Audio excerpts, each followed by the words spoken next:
Hi guys, welcome back to my channel, and in today's video I'm showing you how I make pine tart. Pine tarts are a jam filled pastry and they're so delicious.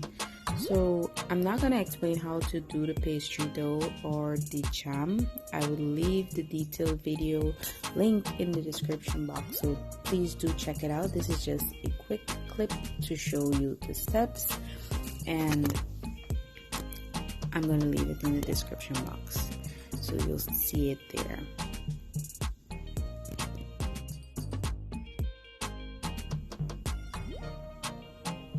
I had made my dough ahead of time, so I had to take it out of the refrigerator for about a half an hour before so that it will be workable and not too hard. Please make sure you do that. Don't wait until you're ready to use it and then it's hard and then you have to wait. So I divided it into half just so that it'll be easier to work with, and I lightly felt my surface so that it will not stick. Roll it out using a rolling pin.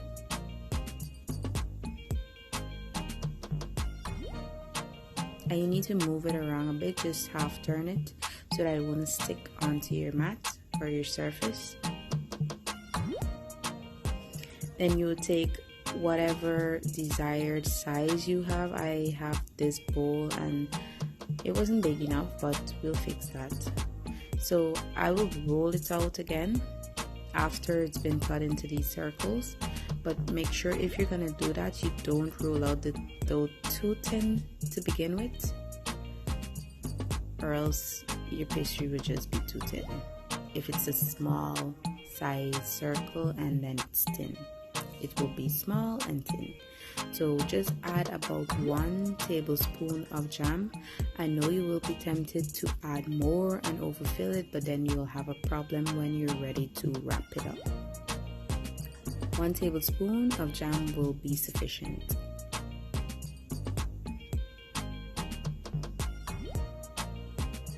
And of course, if you have too much, you just take it out, or if you have to add more, add it in.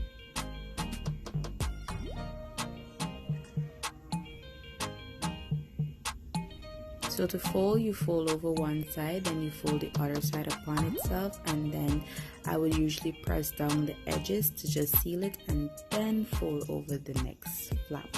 So you're basically making it into a triangular shape because that's how pine tarts are made. And then I just seal the edges with a fork and also on top. So I'm just going to do it another time for you to see directly how it's being done. Of course, you could practice on the first one, just to fold it without any jam inside, and then you loose it out just so that you get the practice.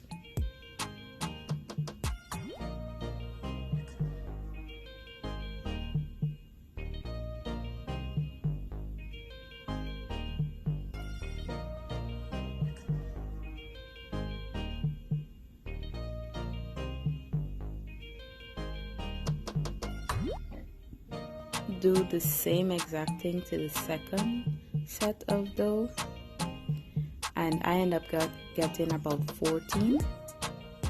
So what I'm doing here now, I'm just boring it to the top, and that is to release the steam when it starts to cook, because if you don't put the holes inside, it will just puff up and then probably open up.